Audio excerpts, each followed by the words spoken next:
Yes welcome CMA students, आपका स्वागत है सीएमए हाइट्स चैनल पर। आज जो ये क्लास डिस्कस कर रहे हैं this belongs to your paper number 15 जिसका नाम है strategy cost management decision making. और ये फाइनल लेवल का पेपर है, paper number 15 paper number 15 right. Paper आपका जो 15 है और ये ये आपका ग्रुप थर्ड का पेपर है। और जो ये क्लास का नंबर है, ये जो क्लास है हमारी, इस क्लास का क्या नंबर है? Class number 50 5050। तो ये 5050 हम कहाँ से ला रहे हैं? स्टडी नोट को रेफरेंस मानते हुए हम अपना कोशिश कर रहे हैं चीजों को समझने की, एक्सप्लेन करने की। इस पूरे मैं भी जो एक कुछ कर रहा हूँ आपका, इसका सिर्फ पर्पज है कि जो लोग किन्हीं कारणों से अपनी मतलब कोचिंग वगैरह नहीं ले सकते या कुछ और रीजन है, वो आई आई थिंक इससे मेरे कुछ छोटे से प्रयास से कुछ फायदा ले सकते हैं, कुछ अंडरस्टैंडिंग कर सकते हैं। दूसरा, क्योंकि मैं भी एक मेंबर हूँ इंस्टीट्यूट का, तो मुझे लगता है शायद ये एक स्टूडेंट्स की कैपेसिटी बिल्डिंग के लिए भी काम आएगा। तो चलिए, एक बात ये हो गया। अब हम चलते हैं, जो हम टॉपिक आपसे के साथ कर रहे थे वो आपका standard costing in profit planning, जो स्टैंडर्ड कॉस्टिंग का आपका चैप्टर है, और हमने इसमें आपका ये वेरिएंस एनालिसिस पूरा कर दिया था। अब आपके uniform costing in profit planning और इंटरफर्म कंपैरिजन, ये आई बिलीव ये बहुत डाइल्यूट लेवल के टॉपिक हैं जो आपने इंटरमीडिएट में भी पढ़े होंगे। और क्योंकि इसमें इसकी बहुत ज़्यादा डेप्थ भी नहीं दी है, क्योंकि तो मुझे बहुत ज़्यादा इम्पोर्टेंट तो नहीं दिखता ये, बस कॉन्सेप्ट तो आपको पता ही होगी, क्योंकि ये एक करिकुलम का पार्ट है, तो हम आज इसको कर लेते हैं। तो अब पहले हम 3.2 और 3.3 इनको थोड़ा थोड़ा समझते हैं। ये some sort of the theoretical part है, ठीक है। तो जो आपका जो थ्योरेटिकल पार्ट है वो, उसको पहले समझते हैं। तो 3.2 आपका uniform costing in profit planning. अच्छा, अभी तक जो हमने स्टैंडर्ड कॉस्टिंग या जो भी पढ़ा है वो अब स्ट्रेटजिक लेवल पे चला गया है। पहले हम जैसे इंटरमीडिएट वगैरह में पढ़ते थे तो हम वेरिएंसेस वगैरह निकालते थे, ये सब करते थे, लेकिन अब हम एनालाइज कर रहे हैं कि उसका हमारी प्रॉफिटेबिलिटी पे, सस्टेनेबिलिटी पे क्या फर्क पड़ेगा। तो ये थोड़ा इसीलिए इसका नाम पेपर का आपका डिसीजन मेकिंग दिया हुआ है। क्यों दिया गया डिसीजन मेकिंग? क्योंकि आपको इन टूल्स को यूज करके, by using these tools, now you have to take the decision, right? Because you are in very short span you are going to be become a professional, and you will definitely serve in the organization or companies or wherever you may be, but definitely you will be in a position where the uh, decision to be taken। तो इसलिए ये आपको पढ़ाया जा रहा है। अच्छा, uniform costing जैसे आप जानते होंगे, ये बहुत ज्यादा कॉम्प्लेक्स सब्जेक्ट नहीं है। कि कोई भी एक मेथड, यूनिफॉर्म का मतलब होता है, यूनिफॉर्म अपने आप में ही ये बताया, यूनिफॉर्म का मतलब एक जैसा, और कॉस्टिंग, एक जैसी कॉस्टिंग का हम कोई भी मेथड यूज करें उसको हम यूनिफॉर्म कॉस्टिंग कहेंगे। तो अब मैं इसमें वर्ड टू वर्ड तो आपको नहीं समझाऊंगा जो ये क्या लिखा हुआ है, लैंग्वेज पढ़ के, लेकिन मैं मोटी मोटी बात बता रहा हूँ आपको। और एग्जाम में अगर कुछ आएगा तो शॉर्ट नोट टाइप का या कुछ इस तरह की चीज आएगी लिखने के लिए, या कहीं बार डिस्टिंग्विश बिटवीन करके आ सकता है कि भाई यूनिफॉर्म कॉस्टिंग के साथ कोई और कंपैरिजन करके बताए।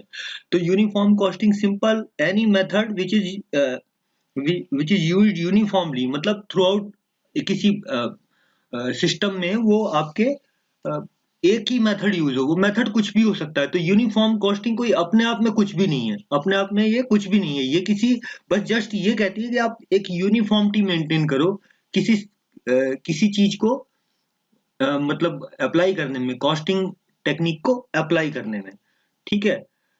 अच्छा, अब ये देखो, कॉस्टिंग प्रिंसिपल और जो प्रोसीजर को हैं डिफरेंट ऑर्गेनाइजेशन और सेम मैनेजमेंट और कॉमन अंडरस्टैंडिंग में कर सकते हैं। अब ये इन्होंने कहा कि भाई जो यूनिफॉर्म कॉस्टिंग, जैसे मैंने आपको समझाया, यूनिफॉर्म माने एक जैसा, ठीक है, एक जैसा। और कॉस्टिंग तो ये टेक्निक्स है, costing is a discipline basically. एक जैसा आपका कॉस्टिंग जो भी आप कर रहे हो, तो एक जैसी कॉस्टिंग आप करो, कुछ भी करो, चाहे मार्जिनल करो, स्टैंडर्ड करो, एक जैसी करो जो भी करना। तो ये कैसे संभव है? ये ऐसे संभव है जब सेंट्रलाइज कंट्रोल कहीं हो, और वो उसकी, मान लीजिए ये जैसे यहाँ कोई एक मैनेजमेंट बैठा हुआ है, और यहाँ उसके अंडर में ए बी सी और डी इस तरह की कुछ बहुत सारी यूनिट्स हैं। तो उनको वो कह सकता है कि भाई तुम भी ये मेथड फॉलो करो, तुम भी ये करो, तुम भी ये करो, मतलब वो ऐसे ही कह सकता है।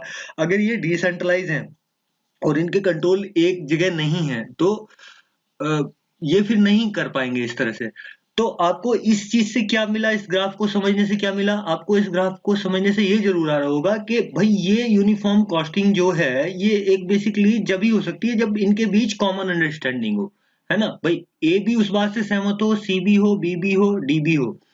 तो मैं ये सिंपल आपसे कह रहा हूं कि या तो ये कहूंगी कब हो सकता है, या तो मैनेजमेंट सेम हो या फिर वो कॉमन अंडरस्टैंडिंग हो। अब ये कॉमन अंडरस्टैंडिंग का मतलब क्या हो, कॉमन अंडरस्टैंडिंग का मतलब ये है जैसे कोई ट्रेड एसोसिएशन वगैरह है ट्रेड एसोसिएशन, ठीक है, ट्रेड एसोसिएशन है। या फिर आपने देखा होगा कुछ मैन्युफैक्चरिंग के उनके चैम्बर टाइप के होते हैं, मतलब इंडस्ट्री चैम्बर टाइप के होते हैं, वो उनको कोई डायरेक्शन दे। इंडस्ट्रीज के जो चैम्बर होते हैं, मतलब एक कोई ऐसी बॉडी होनी चाहिए, गवर्निंग बॉडी जो यहाँ बैठी होनी चाहिए, जो जिसकी बात ये सब माने।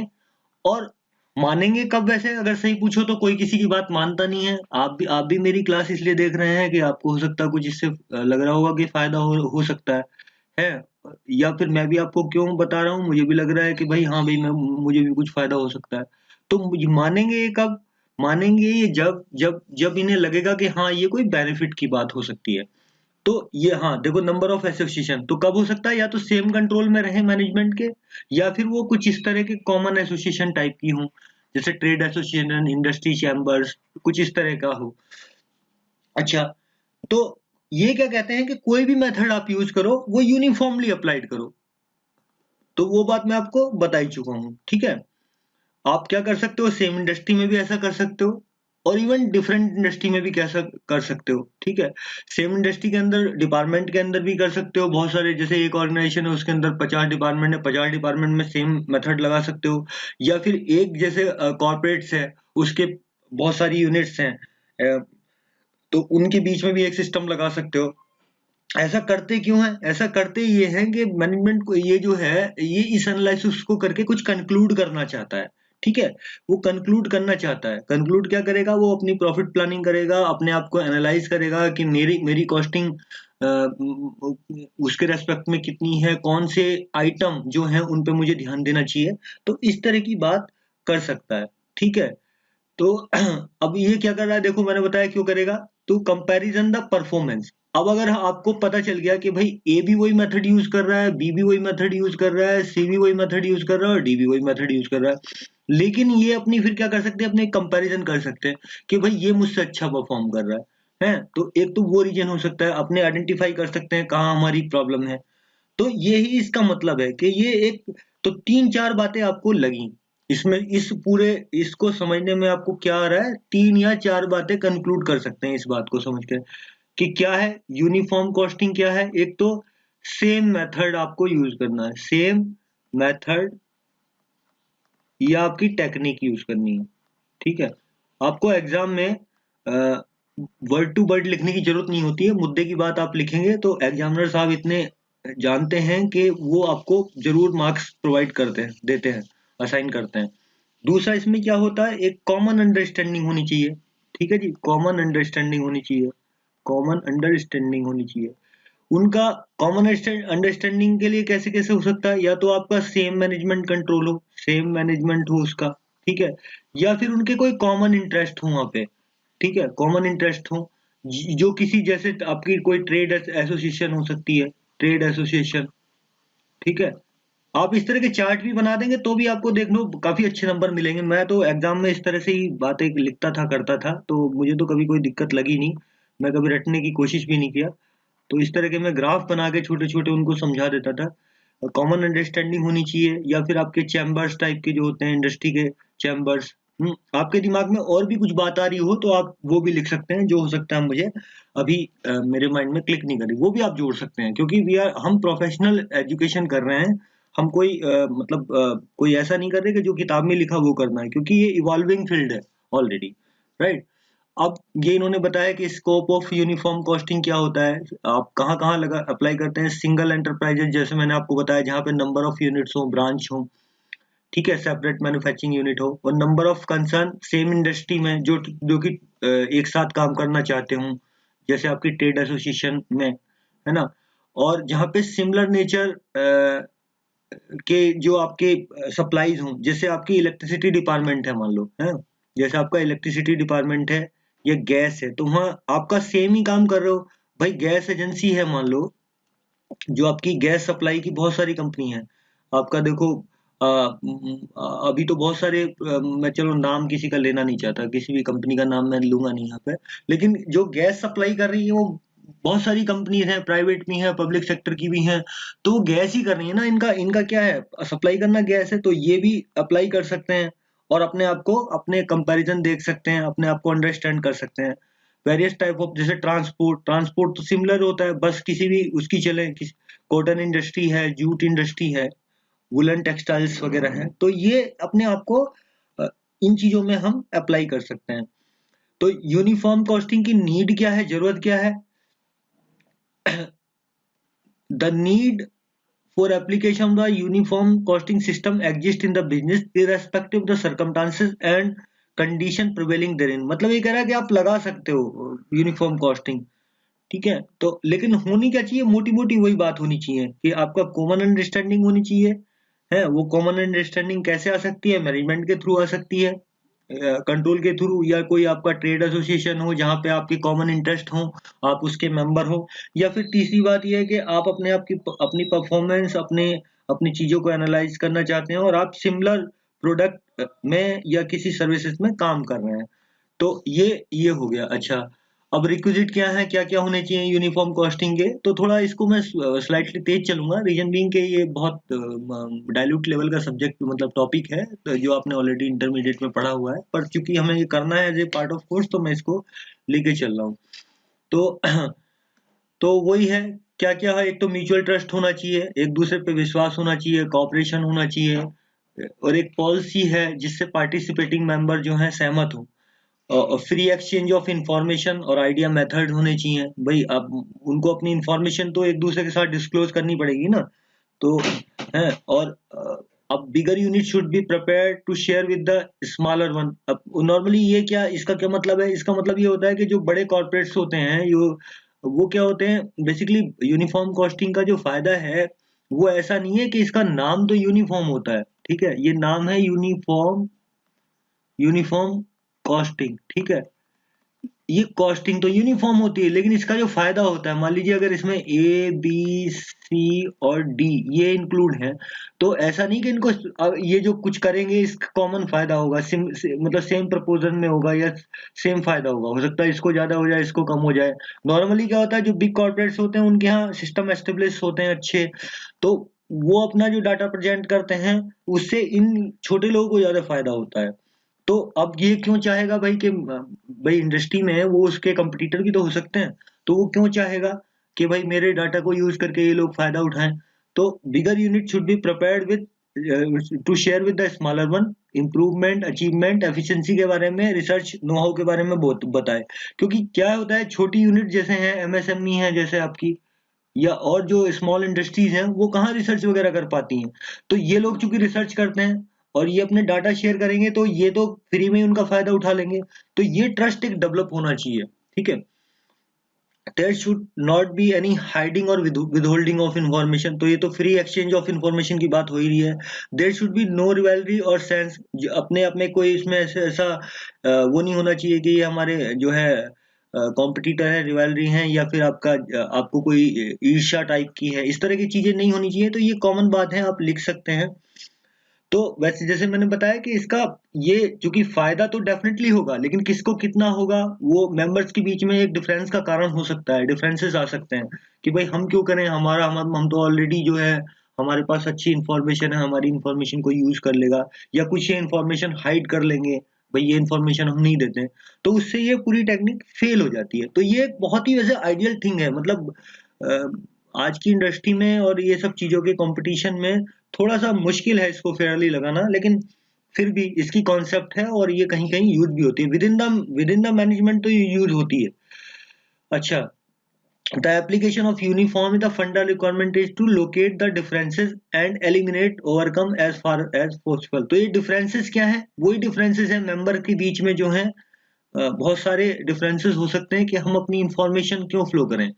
भाई अभी तक जो हम समझ के आए कि वो यूनिफॉर्म कॉस्टिंग क्या है, कोई भी एक ऐसी टेक्निक हमें लगानी है, कॉस्टिंग की जो यूनिफॉर्मली अप्लाई हो किस किस के बीच में, या तो बहुत सारी यूनिट्स के बीच में, बहुत सारी डिपार्टमेंट्स के बीच में, ठीक है। अब वो क्यों होगी जब वो या तो किसी एक सेंट्रलाइज कंट्रोल के अंदर बैठे हों, या फिर उनके कॉमन इंटरेस्ट हो रहे हों। अब जब भी मेंबर्स जुड़ते हैं, तो जैसे जहां जहां भी मेंबर्स होते हैं, वहां उनमें डिफरेंस आता है, डिफरेंस ओपिनियन में आता है, उनके डिफरेंस चीजों में आता है, क्योंकि बेनिफिट यूनिफॉर्म कोई जरूरी नहीं हो। तो वो डिफरेंस जो है आपके कम से कम होनी चाहिए। ये बहुत ही एक आइडियल सिचुएशन होती है जो आपको अप्लाई करनी पड़ेंगी यूनिफॉर्म कॉस्टिंग के लिए, है। ठीक है, तो अब ये डिफरेंस के क्या कारण हो सकते हैं? जैसे size of organisation, size and setup of, क्या लिखा, size and organisation setup of the business. तो अब वो मैं ये क्या कह रहा है, देखो, the number and size of the department, section and services also vary from one concern to another according to the size of organisation. तो एक तो ये भी रीजन हो सकता है कि भाई जो एक कॉस्टिंग सिस्टम एक डिपार्टमेंट के लिए ठीक है या एक यूनिट के लिए ठीक है, वो दूसरे के लिए सुटेबल ना बैठे। तो यूनिफॉर्म कॉस्टिंग को अप्लाई करने में आपके साइज और टाइप की वजह से क्या होता है, आपके जो जो सिस्टम्स हैं वो हो सकता है सुटेबल ना आए, है ना। मेथड ऑफ प्रोडक्शन भी अलग अलग हो सकते हैं। कुछ जो है ऑटोमेटिक मेथड यूज करते हैं। डिग्री ऑफ मैकेनाइजेशन का मतलब क्या है, उसमें मशीन मैन, मतलब उसमें मशीन्स का प्रयोग ज्यादा होता है। प्लांट इक्विपमेंट किस तरह के हैं, कितने लेवल का ऑटोमेशन है, ये चीजें दिक्कत करती हैं यूनिफॉर्म कॉस्टिंग को, मतलब डिफरेंस आने में या अप्लाई होने में ये थोड़ा सा मुश्किल करती हैं, क्योंकि देखो अलग अलग इंडस्ट्री अलग अलग हिसाब से काम करती हैं, ठीक है।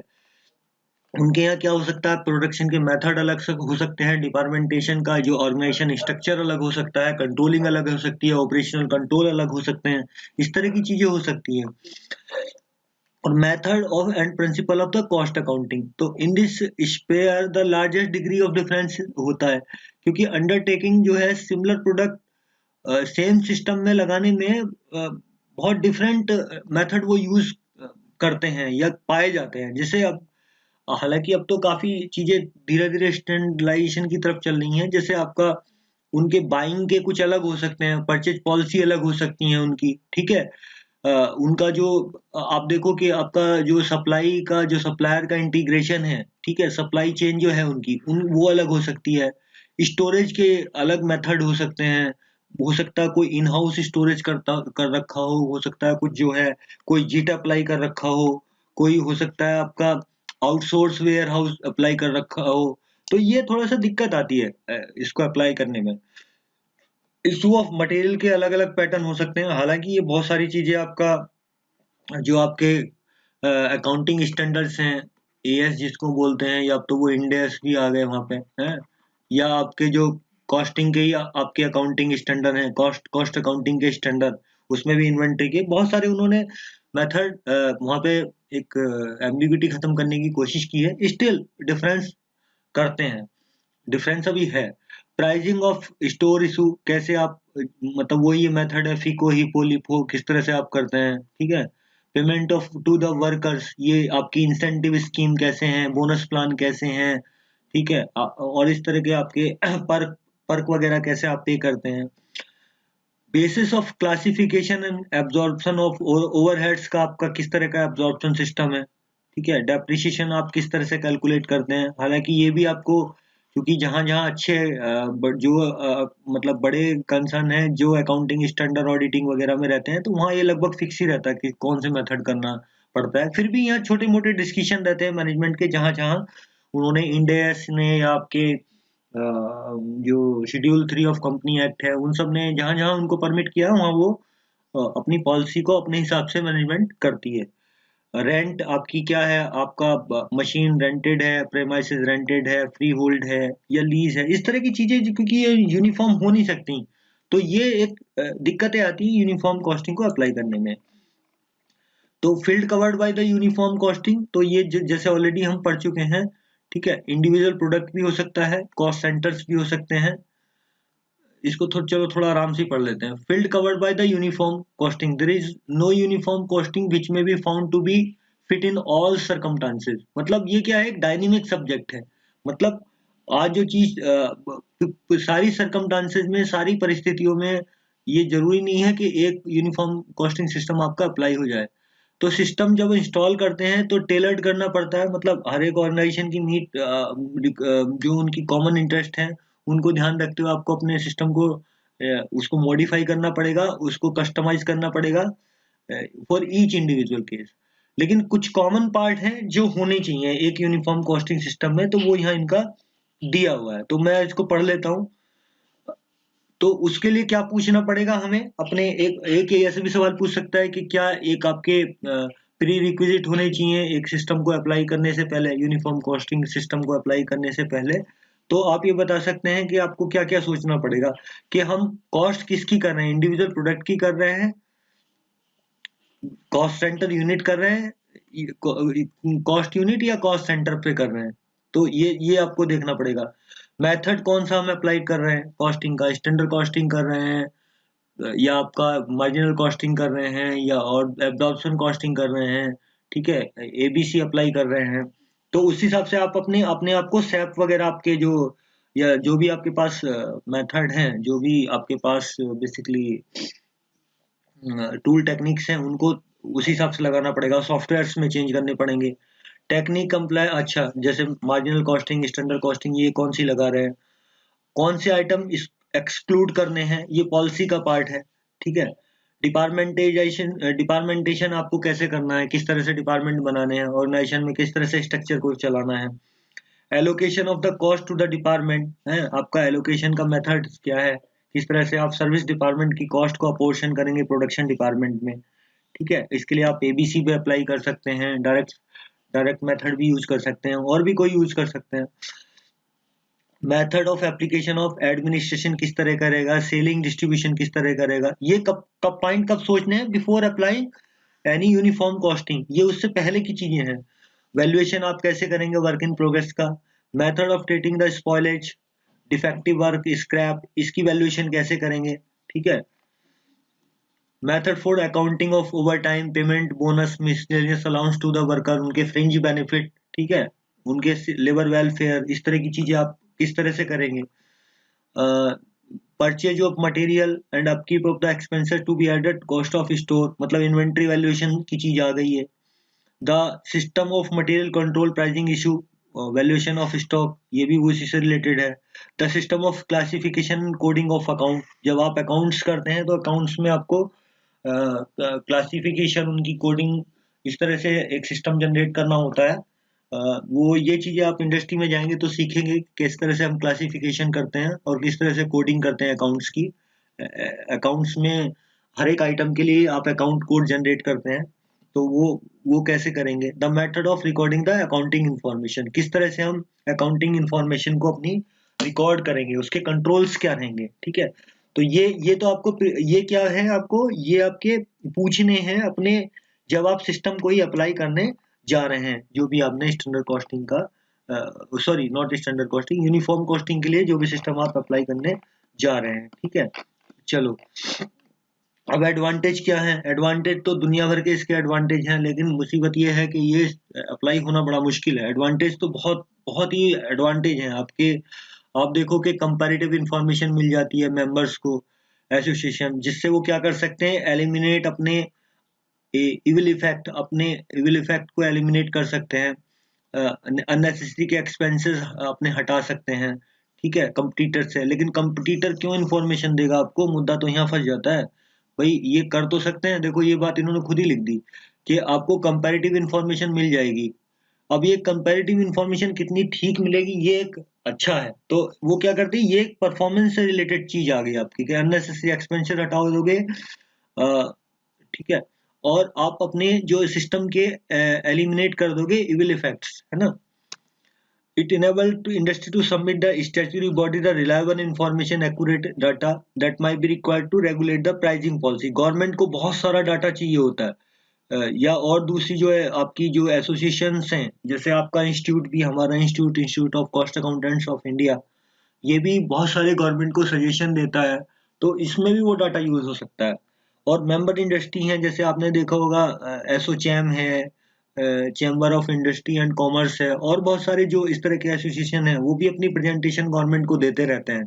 तो ये डाटा यूज कर सकते हैं, जिससे क्या हो सकता है, प्राइसिंग पॉलिसी हो सकती है, गवर्नमेंट जो जहाँ पे आपके जहाँ पे कंट्रोल्ड प्राइसिंग है, किस तरह के टैक्स शॉप्स चाहिए, किस तरह की उनको फैसिलिटी चाहिए, ये सब डाटा बता सकते हैं गवर्नमेंट को आराम से है। अच्छा, it enable the member concerned to compare their own cost data with the other defect weakness and take the corrective action for improvement। तो ये आपका एक ऑपरेशन इकोनॉमी की बात कर रहा है कि अपने डाटा को आप एनालाइज करके उसमें जो डिफेक्ट्स हैं, उसके जो इल इफेक्ट्स हैं, उनको हटा सकते हैं। इससे आपकी एफिशिएंसी बढ़ जाएगी। The benefit of the research and development can be passed on the smaller member. जो मैं आपको बता रहा था कि आर&डी जो करते हैं, आर&डी कौन करता है? बड़े ऑर्गेनाइजेशन ही करते हैं। अब ये बेचारे जो एमएसएमई है, छोटे छोटे हैं, ये कहाँ से आर&डी करेंगे? इनके पास इतना फंड ही नहीं होता है।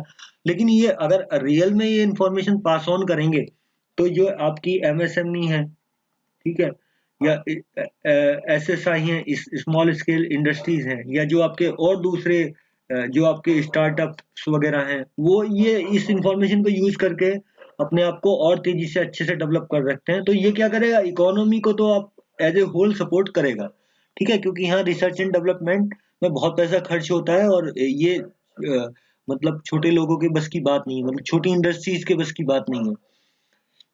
It provide all valuable feature, sound costing principle, ठीक है, valued efficiency of worker machine method. तो जो भी उन्होंने जो भी आपके मतलब जो मेंबर्स हैं वो अपना अपना डाटा प्रेजेंट करते हैं, तो उससे आप एक नए अपनी एफिशिएंसी को, वर्कर्स की एफिशिएंसी को, मशीन की एफिशिएंसी को अपना इम्प्रूव कर सकते हैं, उसको जान सकते हैं, नए मेथड इवॉल्व कर सकते हैं, ठीक है, रिपोर्ट अपनी जनरेट कर सकते हैं, और नए स्टैंडर्ड भी, इवन प्री डिटरमाइंड स्टैंडर्ड भी कर सकते हैं, नए स्टैंडर्ड भी इवॉल्व कर सकते हैं।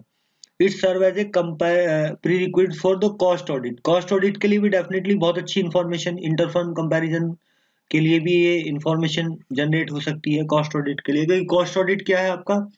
कॉस्ट ऑडिट तो टोटल है ही आपका एक तरह से एफिशिएंसी की ही बात करता है बेसिकली। कॉस्ट ऑडिट तो एफिशिएंसी इंप्रूवमेंट की ही बात करता है आपको, कि आपके जो आइटम ऑफ कॉस्ट हैं, आइटम ऑफ कॉस्ट है वो आपके किस तरह से मैनेज हो कि आपकी प्रॉफिटेबिलिटी बढ़े, सस्टेनेबिलिटी आपकी रहे, और सबसे बढ़िया तो है कि आपका यूटिलाइजेशन ऑफ रिसोर्सेज हो।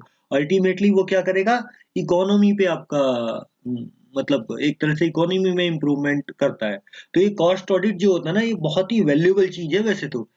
आप देखो, जैसे ये आपको आपको एक तरह से आपको कहता है ये इकोनॉमी से रिलेटेड है, ये चीज बहुत ही डायरेक्टली। रीजन बीइंग ये क्या करता है? कॉस्ट ऑडिट में आप क्या करते हैं? अपने वीक एरिया ढूंढते हैं, ऑपरेशन के जो है, ऑपरेशन से रिलेटेड। अब ऑपरेशन में क्या होते हैं? रिसोर्स यूज होते हैं। क्या यूज होते हैं?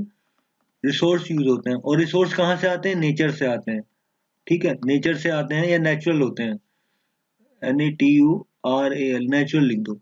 तो ये नेचुरल रिसोर्स हर कंट्री के लिमिट होते हैं। तो ये अल्टीमेटली आपको क्या करना है? ऑप्टिमम करना है इनको। क्या करना है? ऑप्टिमम करना है। ऑप्टिमम यूटिलाइजेशन ऑफ रिसोर्सेज, ठीक है, ऑप्टिमम यूटिलाइजेशन ऑफ रिसोर्सेज। और अगर आपके ये करेंगे तो इससे क्या होगा? आपका इकोनॉमी आपकी ग्रो करेगी, ठीक है, इकोनॉमी आपकी ग्रो करेगी। तो मैं ये कह रहा हूँ कि जब आप इस तरह की थिंकिंग डेवलप करेंगे तब आपको चीज समझ में आएगी कि क्या है बेसिकली। नहीं तो आप इसको कॉस्ट ऑडिट ही मान के बस छोड़ देंगे। Uniform costing is useful tool for the management control. Definitely management अपना एक चेक कंट्रोल रखती है। परफॉर्मेंस, इंडिविजुअल यूनिट की परफॉर्मेंस भी उससे अपना जो है उससे मेजर की जा सकती है और इम्प्रूव भी की जा सकती है, और इंडस्ट्री के साथ कुछ नॉर्म भी सेटअप किए जा सकते हैं। It avoid the cutthroat competition by ensuring that the competing among the member unit precede the healthy illness। मतलब एक सर्टेन लेवल का ही कंपटीशन ठीक होता है। थ्रॉट कट कंपटीशन क्या कई बार क्या होता है, ये जो है कंपटीशन हेल्दी होना चाहिए। ये एक्सेसिव अगर कंपटीशन हो जाएगा और वो अगर अनकंट्रोल टाइप का या अनफेयर कंपटीशन हो जाएगा ना, तो वो भी आपको इंडस्ट्री को इल कर देगा। तो ये यूनिफॉर्म कॉस्टिंग उसमें हेल्प करती है, एक एक चेक एंड बैलेंस करने की कोशिश करती है। प्रोसेस ऑफ प्राइसिंग पॉलिसी आप अपने कर सकते हैं, ठीक है। प्राइसिंग पॉलिसी आप आसानी से अपनी बना सकते हैं जब आपका यूनिफॉर्म कॉस्टिंग सिस्टम अडॉप्ट किया। By showing one of the best way for doing the things. अब इतना सारा इंफॉर्मेशन एक्सचेंज होगा, ब्रेनस्टॉर्मिंग होगा, रिपोर्ट्स आएंगी, वो डिस्कस होंगी, सब लोग उसमें भाग लेंगे, तो आपको अल्टीमेटली कुछ मेथड तो पता चलेगा ना। जैसे आप खुद से पढ़ते हैं, अच्छी बात है। फिर आप एक जाके कहीं कोचिंग में पढ़ते हैं, कहीं सेमिनार में जाते हैं, कहीं आप जो आपके ब्रेनस्टॉर्मिंग सेशंस चलते हैं उनमें जाते हैं, तो आपकी थिंकिंग डेवलप होती है। अल्टीमेटली आप अपने आप को इम्प्रूव करते चले जाते हैं। तो उससे क्या होता है, best way of doing the things. उसके बाद कॉस्ट कॉन्शियसनेस, तो डेफिनेटली ये बहुत जरूरी है, कॉस्ट कॉन्शियसनेस जो डेवलप होती है। और best system of cost control और cost presentation in the entire industry. अगर आपने मेरी बातें सुन ली हैं ध्यान से, तो मुझे लगता है शायद आप बहुत सारा लिख देंगे एग्जाम में। Uniform costing simplify the work for the beige structure, तो वही चीज आ रही है, फिक्स मिनिमम बेज, उनके इंसेंटिव प्लान, उनके फ्रिंज बेनिफिट हैं, उनके आपके पर्क्स वगैरह किस तरह से हमें देने हैं, क्या फैसिलिटी देनी है। इससे क्या होता है, इंडस्ट्रियल जो आईआर रिलेशन होते हैं ना, इंडस्ट्रियल रिलेशन जिनको बोलते हैं, वो भी इम्प्रूव होते हैं। ठीक है, तो ये एक बहुत बड़ी चीज है इससे। और अगर और डीप में जाएं, तो अगर ये बहुत अच्छे रहेंगे आपके, तो एक पार्टिसिपेटिव मैनेजमेंट का कल्चर भी डेवलप होगा, इंडस्ट्रियल रिलेशन अल्टीमेटली अच्छे रहेंगे। और ये सब करते क्यों है, ये करते इसलिए हैं कि आपकी इंप्रूवमेंट इन एफिशिएंसी आए। ठीक है, इंप्रूवमेंट एफिशिएंसी आएगा तो आपकी प्रॉफिटेबिलिटी रहेगी, आपकी सस्टेनेबिलिटी रहेगी, आप इकोनॉमी में कंट्रीब्यूट कर पाएंगे। ठीक है, चलो, अब क्या है, लिमिटेशन क्या है। जो लिमिटेशन मैंने वही बताई कि भैया ये करेगा कोई क्यों, ये तो बिल्कुल ऐसा है कि बिल्कुल आप महात्मा बन जाओ, मतलब आप अपने अपनी चीजों को बहुत ही फेयर वे में, बिना किसी भेदभाव के अपनी इंफॉर्मेशन को शेयर करना पड़ेगा, और सिस्टम को अप्लाई करना पड़ेगा यूनिफॉर्मली। अब यूनिफॉर्म सिस्टम अप्लाई करना किसी के लिए सुटेबल है, किसी के लिए नहीं है, किसी के लिए घाटे का सौदा है, किसी के लिए उसको अप्लाई करना मुश्किल है, और बहुत सारी बातें हो सकती हैं। तो वही चीजें बता रहा कि क्या क्या दिक्कतें हैं। Uniform costing presuming that the application of the same principle, ये तो आप जानते ही हैं, same principle and method of the costing in the each member, but the individual generally differ in respect of the certain key factor and demand method. तो key factor और method में वो डिफरेंट होते हैं उनके यहाँ, तो वो बिल्कुल सुटेबल नहीं होता सबके लिए एक ही मेथड अप्लाई करना। For smaller unit, cost of installation of the operation of the uniform costing may be more than the benefit derive from them. अब देखो क्या होता है, जो ये कॉस्ट यूनिफॉर्म कॉस्टिंग सिस्टम आपको अप्लाई करना पड़ेगा। आज की तारीख में तो ये इंफॉर्मेशन सिस्टम आपको अप्लाई करने पड़ते हैं, मैनुअल तो काम होता नहीं है, तो इसकी एक कॉस्ट होती है। तो उनको एक हैवी कॉस्ट इनकर करनी पड़ सकती है, और उनको जो बेनिफिट हो सकते हैं वो कंपैरेटिवली, जो आपके बेनिफिट हैं, बेनिफिट आपके वो कम होंगे। कई बार ऐसा भी हो सकता है, बेनिफिट बेनिफिट। तो मेरा कहने का मतलब है कि कोई भी काम का कोई क्यों करेगा, जब उसको बेनिफिट होगा तभी तो वो कॉस्ट अप्लाई करेगा। तो छोटे जो स्मॉलर यूनिट है उनके लिए कॉस्ट ज्यादा हो सकती है उसकी। यूनिफॉर्म कॉस्टिंग में create the condition that likely to develop the monopolistic tendencies. Monopolistic tendency क्या है कि वो जो इंडस्ट्री इसका ज्यादा एडवांटेज लेगी ना, वो उसको दूसरी इंडस्ट्री जो कमजोर इंडस्ट्री है उसकी वीकनेस को एक तरह से एक्सप्लॉइट करेगी, और वो अपने आप को मोनोपोलिस्टिक कंडीशन में लाने की कोशिश करेगी। मतलब एक ही बाजार में वो चाहेगी कि उसके जो दूसरे जो उसके कॉम्पिटिटर्स हैं उनको वो खत्म कर दे। तो ये डेवलप हो सकता है, मतलब अगर अगर लोग इसको कायदे से मतलब फेयर वे में काम ना करें, तो ये एक वो हो सकता है। प्राइस में raise artificially and supply curtains, अगर ये अपने कार्टेलाइजेशन कर लें ये इंफॉर्मेशन शेयर करके, और एक प्राइस फिक्स कर ले कि हम इससे नीचे बेचेंगे ही नहीं, इस तरह की बात कर सकते हैं, तो इससे क्या हो सकता है, वो अपनी प्रॉफिटेबिलिटी तो मेंटेन कर सकते हैं, लेकिन इससे सोसाइटी को लॉस होगा। उससे प्राइस आपके आर्टिफिशियली एक तरह से बढ़ जाएंगे, और सप्लाईज को भी वो कंट्रोल कर सकते हैं। हालांकि कंपटीशन कमीशन ऑफ इंडिया बैठा हुआ है इन चीजों को देखने के लिए, but still it is a issue. If complete agreement between the member is not forthcoming, the statistics presented can't be relied upon। मतलब इसमें मेन मुद्दा ये है कि डाटा कितना आप ठीक एक दूसरे के साथ शेयर कर रहे हो। अगर आपके बीच में कॉमन अंडरस्टैंडिंग ही नहीं है, तो आपका डाटा ही जो दोगे उस पर आपको रिलाई, क्योंकि आपको अल्टीमेटली क्या करना है, इस डाटा के बेस पे कुछ डिसीजन आगे लेने हैं इम्प्रूवमेंट के लिए। This weakness of the uniform system reduces it usefulness. मतलब ये एक एक बेसिकली फेयर एंड ट्रांसपेरेंसी की बात है। किसकी बात है? ये क्या है? फेयरनेस, फेयरनेस और ट्रांसपेरेंसी।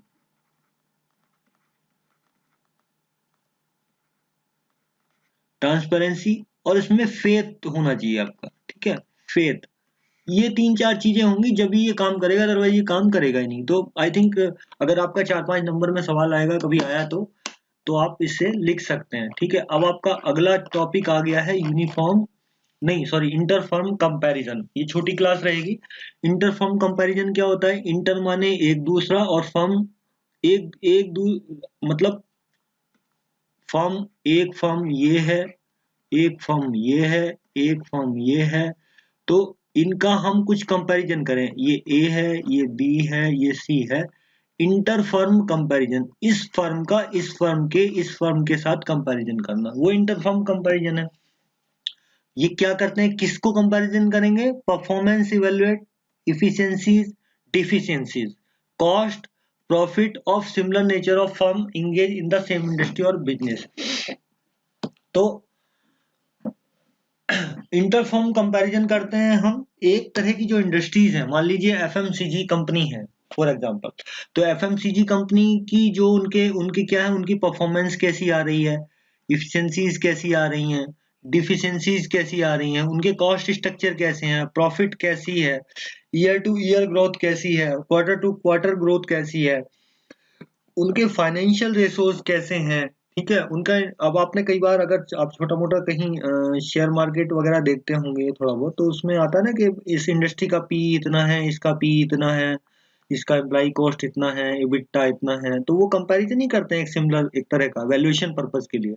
लेकिन यहाँ कुछ और बात है, मैं जस्ट आपको एक जस्ट छोटा सा हल्का सा जस्ट उधर टच दिया था, वहां हम अपने आप को क्लोज करते हैं। तो हम किस किस को करते हैं इंटरफर्म कंपैरिजन में? परफॉर्मेंस, एफिशिएंसी, डिफिशिएंसी, कॉस्ट और प्रॉफिट। होना क्या चाहिए? Same, similar nature, engage. मतलब जैसे आप अगर करोगे एफएमसीजी का एफएमसीजी के साथ ही करोगे, उसमें भी फिर फर्दर फिल्टर लगाते हैं कि भाई एक सर्टेन लेवल के ही जो कंपनीज हैं उन्हीं को एक साथ करें, है ना। अब आप एक मल्टीनेशनल से एक स्मॉल स्केल इंडस्ट्रीज का कर दोगे तो वो भी गड़बड़ है। तो कंपैरिजन भी आपको रीजनेबल कंपैरिजन करना है ना। It consist of the exchange of information, voluntary of course, concerning production, sales cost, various type of the breakup, price, profit, etc. among firm who are interested to willing to work to make it the device success. तो inter firm comparison भी जैसे आपकी uniform costing थी, इसमें भी आपको क्या है, इंफॉर्मेशन राइटली अवेलेबल होनी चाहिए। और वो आपको पूरे सारा आपको डाटा देना पड़ेगा, अपने प्राइस का, अपनी प्रॉफिट कितना आ रहा है, किस तरह का आपका कॉस्ट स्ट्रक्चर है, किस तरह का आपका आपने सिस्टम अप्लाई कर रखे। तो ये इंडस्ट्री इतनी आसानी से देती नहीं है। मतलब ये उनके लिए भी तो मुश्किल है ना भाई, वो अपना सारा सिस्टम अगर कहीं डिस्क्लोज कर देंगी तो फिर बड़ा मुश्किल है। वो सिस्टम सारे दूसरे उनके जो कंपटीटर्स हैं वो यूज कर सकते हैं। The basic purpose of such comparison are to find out the work point in the organization and to improve the efficiency by taking the appropriate measure to wipe out the weakness gradually over the period of time. मुद्दा क्या है कि ये सारा data जो करना, ये अपना सारा डाटा शेयर करेगी, ये अपना सारा डाटा शेयर करेगी। तो ये सब डाटा फिर एनालाइज होगा, फिर एक दूसरे अपना इन चीजों से अपना एडवांटेज लेंगे, जो जिसको जो एडवांटेज लेना है। तो चलिए अब मैं आगे पढ़ता हूँ, ये तो मोटी मोटी बात आपको समझ में आ गई। The benefit are derived from the interfirm comparison are appended below. The interfirm comparison make the management of the organization aware that the strength weakness in relation to the other organization. SWOT analysis आप जानते होंगे, आपने performance में पढ़ा होगा, SWOT, strength, weakness, opportunity and threat. तो ये आपका स्ट्रेंथ और वीकनेस यहाँ हम जानते हैं अपनी ऑर्गेनाइजेशन की। As only the significance item are reported to the management, तो मैनेजमेंट अननेसेसरी में अपना टाइम नहीं वेस्ट करती है। मतलब वही मैनेजमेंट बाय एक्सेप्शन का आपने प्रिंसिपल शायद पढ़ा होगा, आप लोग अगर एमकॉम में या कहीं पढ़ रहे होंगे या कहीं मैनेजमेंट आपने पढ़ा होगा। तो मैनेजमेंट केवल उन्हीं बातों पे ध्यान देता है या देना चाहिए जो कि एक्सेप्शनल चीजें हैं। मैनेजमेंट को डे टू डे अफेयर जो रूटीन चीज चली है उसमें अपना दिमाग खपाने की जरूरत नहीं है। The management is able to keep the data information on the trends and ratio. जो हमारे आपने शायद ये पता नहीं अब आप कोर्स का स्ट्रक्चर क्या है, लेकिन एक रेशियो एनालिसिस होता था पहले आपके अकाउंटिंग में ना, अभी भी होता होगा रेशियो एनालिसिस। तो उसमें बहुत सारे रेशियो एनालिसिस होते हैं, quick ratio, current ratio, inventory turnover ratio, capital, return on equity, return on capital employed, और बहुत सारे आपके रेशियोज होते हैं। तो वो रेशियोज इंडस्ट्री के साथ आपने देखा होगा ना, वहां भी कि इंडस्ट्री का रेशियो कितना होना चाहिए, हमारा कितना हो।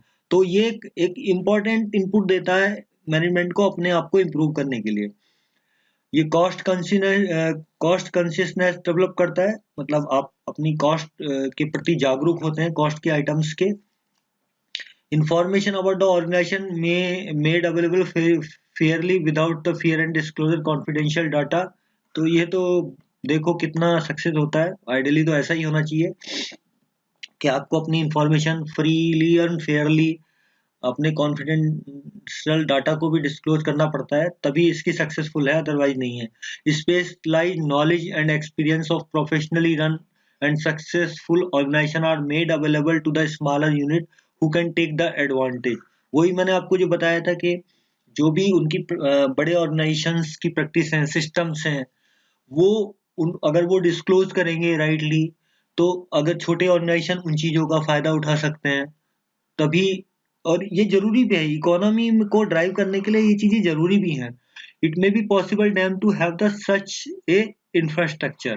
ठीक है, तो मतलब जो बड़े ऑर्गेनाइजेशन जो अपने सिस्टम को अप्लाई करते हैं, वो बहुत कॉन्टेम्पलेशंस और बहुत एक डिस्कशन रिसर्च के बाद करते हैं। तो उसको करने के बाद क्या एडवांटेज आए, अगर वो इंफॉर्मेशन राइटली शेयर करें अपने जो दूसरे मेंबर्स हैं या इंडस्ट्री के जो मेंबर्स हैं, तो वो इंफॉर्मेशन को छोटे लोग, छोटी इंडस्ट्रीज यूज कर सकती हैं। छोटी जो एमएसएमई है, एसएसआई हैं आपके, या और जो मिड लेवल मिड साइज की कंपनीज हैं, तो उनके लिए फायदा हो सकता है।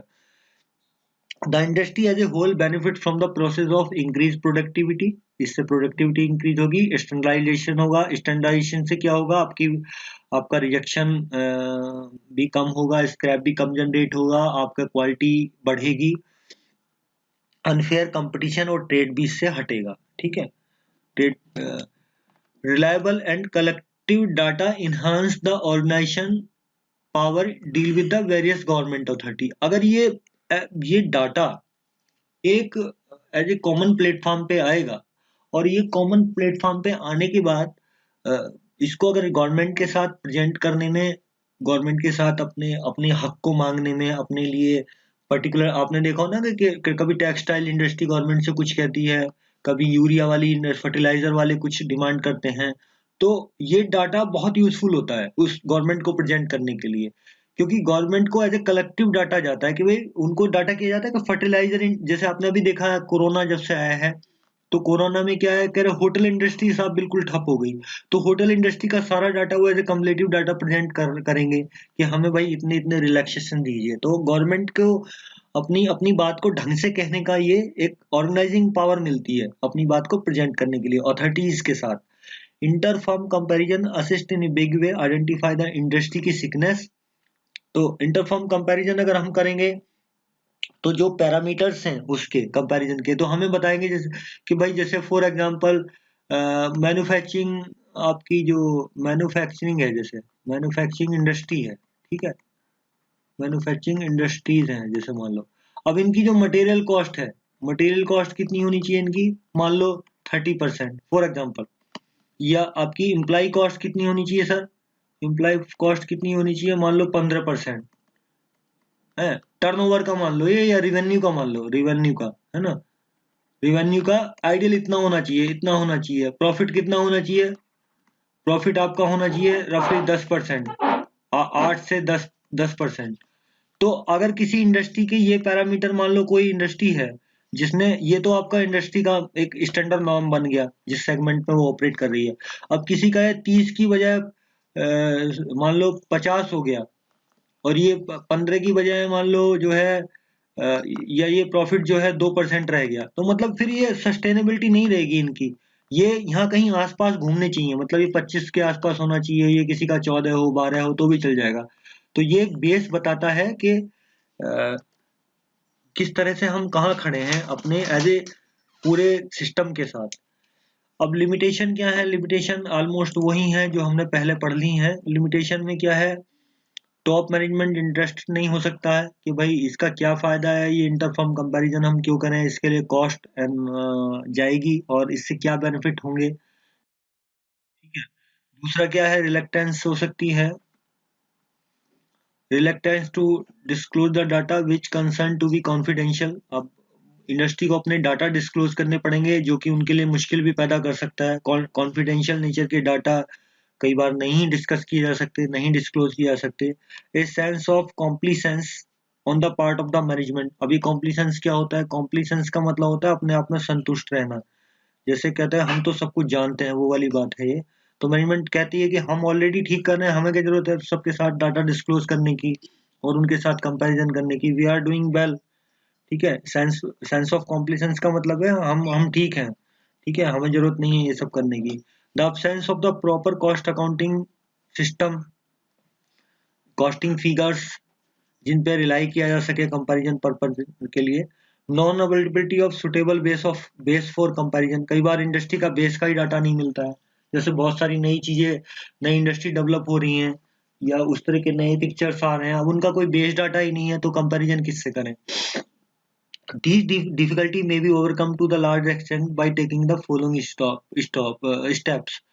तो ये जो डिफिकल्टी आती है ये कॉमन डिफिकल्टी है, ये आप लिख सकते हैं मेरे हिसाब से, क्योंकि आपका सवाल आएगा तो ये आएगा केवल उसमें पीछे जो आपका एक आता है ना कंपैरिजन करने के लिए या आपका शॉर्ट नोट लिखने के लिए। सेलिंग, अच्छा डिफिकल्टी कैसे खत्म कर सकते हैं? Selling the scheme through the education and propaganda. मतलब आप एजुकेशन पर्पस के लिए करो, सेमिनार्स करो, जर्नल में पब्लिक प्रेशर, जैसे हमारे जैसे सीएमए इंस्टीट्यूट है ना, आपका जो सीएमए इंस्टीट्यूट है उसके उसके भी जर्नल्स आते हैं। जैसे उनका एक मैनेजमेंट अकाउंटेंट एक जर्नल है, एक आपका इंडस्ट्री बुलेटिन है, ठीक है, इंडस्ट्रीज बुलेटिन के नाम से आता है ना, इंडस्ट्रीज बुलेटिन एक उनका आता है। और भी कई सारे आते हैं, एक शायद स्टूडेंट्स के लिए भी आता है ना। एक उनका रिसर्च बुलेटिन आता है, एक रिसर्च का आता है। उसमें बहुत सारे जो लोग होते हैं वो अपना डाटा, कुछ कुछ इंडस्ट्री का डाटा भी विद परमिशन पब्लिश करते हैं। तो उससे आपका publication of articles in journal, periodicals, lectures, seminar, इन सब में, या आपकी जैसे जैसे आपका जो आपका एसोचैम है, वो बहुत सारी सेमिनार कराते हैं। आपका chamber of commerce and industries है, ठीक है, वो भी कराते हैं। तो बहुत सारे ट्रेड एसोसिएशन हैं, बहुत सारी यूनिवर्सिटीज हैं, प्रोफेशनल इंस्टीट्यूट है, जैसे अपने चार्टर्ड अकाउंटेंट्स हैं, कॉस्ट अकाउंटेंट्स हैं, कंपनी सेक्रेटरीज हैं, वैल्यूएशन वाले हैं, उसके अलावा एक्चुरियंस हैं, और बहुत सारी इकोनॉमिक जो हमारी जो संस्थाएं हैं वो सब सेमिनार्स कराती रहती हैं। इवन बहुत सारे कॉन्क्लेव्स होते हैं, तो उसमें ये सब डाटा डिस्क्लोज हो सकता है, आ सकता है। पर्सनल डिस्कशन भी इसमें पावरफुल टूल हो सकता है। तो एक कॉमन प्लेटफॉर्म पे आपके आके आपको ये डिस्क्लोजर करना पड़ेगा। Installation of system which ensure the complete secrecy. तो ऐसा सिस्टम आप अपने यहाँ अप्लाई करें जिसमें उसमें कोई इंटरनल कंट्रोल इतने स्ट्रॉन्ग हो जो आपका डाटा लीक होने या इस तरह के सेंसिटिव इंफॉर्मेशन को बचाए रखे। दूसरा आजकल क्या है, जैसे बहुत सारे रेगुलेटर्स हैं, सेबी है, आरबीआई है, आपका इरडा है, और जो भी है वो उनके भी कुछ स्टैंडर्ड्स हैं। उसमें आपको गवर्नेंस की इंफॉर्मेशन तो देनी होती है, लेकिन कुछ उनके भी हैं कि आप बहुत सारे जो है डिस्क्लोजर नहीं कर सकते, बहुत सारे डिस्क्लोजर आपको करने हैं। और एक साइंटिफिक कॉस्ट सिस्टम आपको देना पड़ेगा। साइंटिफिक कॉस्ट सिस्टम का क्या है कि ये जो कॉस्टिंग है ना, ये कॉस्टिंग एक एक अलग ही तरह की चीज है। मतलब इसको एक एक आप अगर देखो, ये किसी भी चीज को ड्राइव करने के लिए अपने आप में टूल है। मतलब कि दुनिया इसी से ड्राइव होती है। मैंने आपको जैसे बताया था कि जो आपके इकोनॉमिक इकोनॉमिक कंसिडरेशन जो होते हैं, इकोनॉमिक कंसिडरेशन, दुनिया में चीजें इकोनॉमिक ड्राइव करती है, इकोनॉमी ही ड्राइव करती है कि किस चीज को आना है, किस चीज को नहीं आना है। तो अगर आप साइंटिफिक कॉस्ट सिस्टम को अप्लाई करेंगे, साइंटिफिक तरीके से कॉस्टिंग सिस्टम को देखेंगे, तो आपका अल्टीमेटली क्या होगा अल्टीमेटली, क्या होगा ultimately, optimum utilisation of resource होगा, ऑप्टिमम यूटिलाइजेशन ऑफ रिसोर्स। अगर ये सवाल आए तो ये दो चार शब्द आप लिख जरूर आना उसमें। और इससे क्या होगा आपकी, आपका इकोनॉमी, इकोनॉमी ग्रो करेगी, ठीक है, इकोनॉमी ग्रो करेगी। तो ये कॉस्टिंग सिस्टम इज द, एक इकोनॉमी से बहुत ज्यादा लिंक है ये, ठीक है। तो आई थिंक मैंने आपको ये बात समझा दी होगी। अब इसमें ये एक ही सवाल है, इसका इलस्ट्रेशन नंबर 24 है। हालांकि इस सवाल का बहुत ज्यादा लेवल नहीं है, चलो मैं तुम्हें समझा देता हूँ जल्दी से। ये इंटरफर्म कंपैरिजन का ही कुछ सवाल है।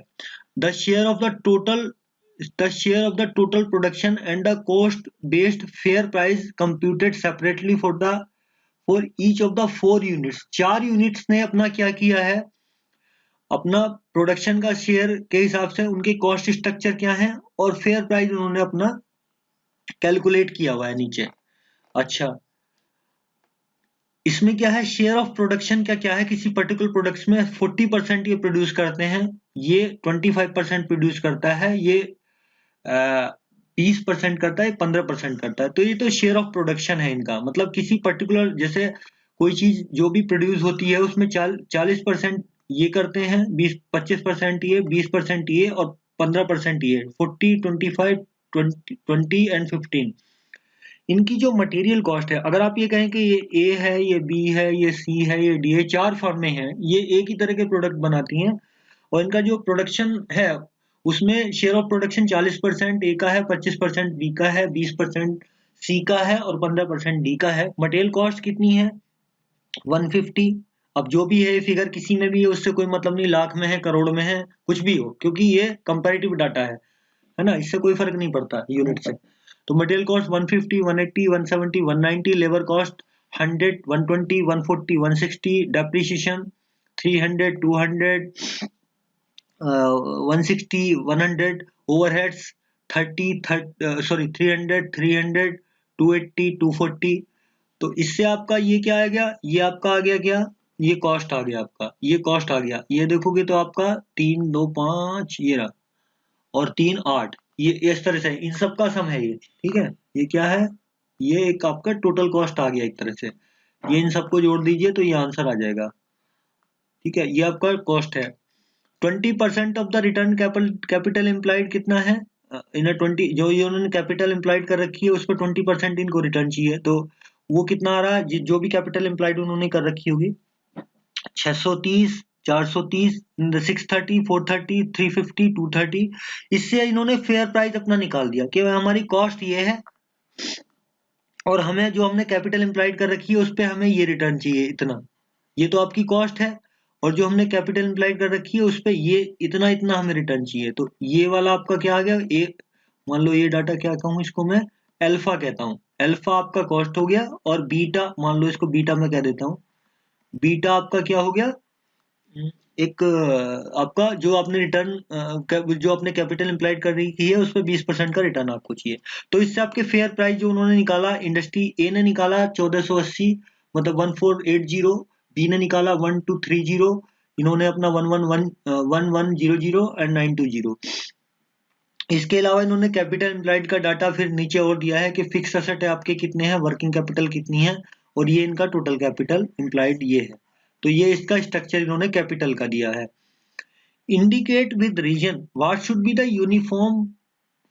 Uniform price fixed for the product. भाई यूनिफॉर्म प्राइस क्या करें, इन्होंने तो अपना प्राइस बताया है, देखो इन्होंने अपना प्राइस कितना बताया है, ए ने बताया है 1480, बी ने बताया 1230, सी ने बताया है 1100 और डी ने बताया है 920।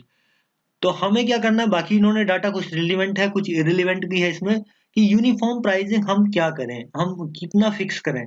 तो इन्होंने केवल छोटा सा सवाल पूछा है आपसे, हालांकि इस डाटा से तो बहुत सारा कंपैरिजन हो सकता है। तो पहले मैं खाली यही कह दूं कि आपका आपका जो पूछा उसको मैं चर्चा कर लेता हूं।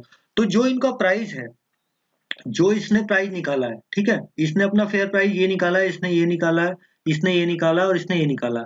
इनका जो ये इनका शेयर का प्रोडक्शन है, प्रोडक्शन का शेयर है, इसको इसके वेट से इसको मल्टीप्लाई कर दो तो आपका फेयर प्राइस आ जाएगा। ठीक है, देखो इन्होंने कैसे किया है।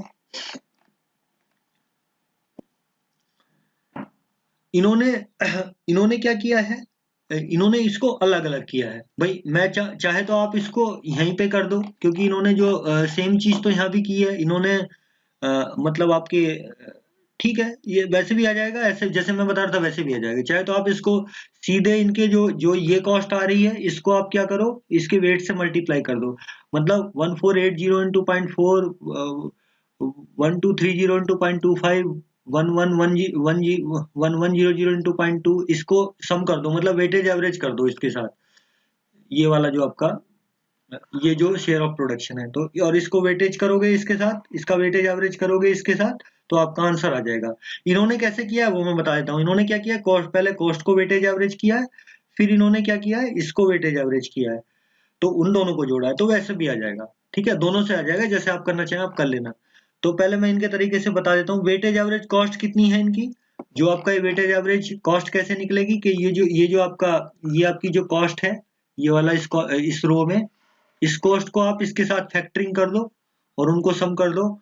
फिर आपकी जो कैपिटल एम्प्लॉयड है उसको फैक्टरिंग कर दो, उसको सम कर दो और दोनों को जोड़ दो, तो आपका फेयर प्राइस आ जाएगा, जो इन्होंने किया है। आप इसको कर सकते हैं, मेरे हिसाब से इसमें कोई दिक्कत है नहीं है, बहुत आसान है। तो वेटेज एवरेज आप करके इनको कर दो। चाहे मैंने ये कहा चाहे तो आप इनको अलग अलग कर दो, एवरेज कॉस्ट को और रिटर्न को, चाहे आप इनको जो डायरेक्टली दे रखा है उससे भी कर सकते हैं, तो जैसे आपको अच्छा लगे, इससे आपका यूनिफॉर्म प्राइस ये आ जाएगा।